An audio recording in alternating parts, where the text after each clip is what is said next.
D'ailleurs, la vérité est évolutive. La vérité d'aujourd'hui n'est pas forcément la vérité de demain. Est-ce que je peux dire quelque chose ici? Autrefois, on étudiait à une certaine mesure.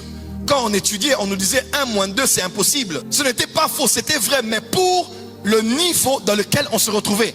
Mais à une certaine classe, on nous a dit 1 moins 2 est possible parce que c'est moins 1. À un certain niveau, ce n'est pas un péché.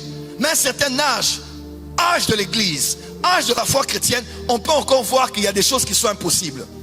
Mais à l'heure à laquelle nous sommes à la veille de la dernière moisson qui amènera les âmes à Jésus avant l'enlèvement de l'église.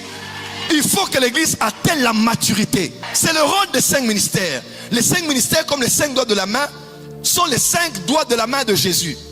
Et rappelez-vous, Dieu a dit à Moïse, je sais que Pharaon ne laissera pas partir ce peuple si ce n'est par une main puissante. Pourquoi? Parce que Israël, fils de Dieu, fils aîné de Dieu, selon Exode chapitre 4, Israël était dans l'esclavagisme. Pour rejoindre ce qui est écrit dans Galates chapitre 4, qu'aussi longtemps que l'héritier est un enfant, il ne diffère pas d'un esclave. Parce qu'il doit quitter la phase d'être un enfant pour devenir un fils.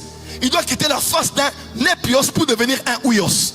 Et la main de Dieu, que Dieu utilise pour prendre l'église de l'esclavagisme de l'Égypte, pour la faire sortir, et l'amener dans la terre promise, c'est ce qu'on appelle les 5 ministères. Donc nous qui prêchons, nous avons la responsabilité, après les avoir mis des baffettes et leur avoir donné de la bouillie, il est temps que l'église mange de la nourriture solide. Parce que Dieu a décidé que la connaissance augmente.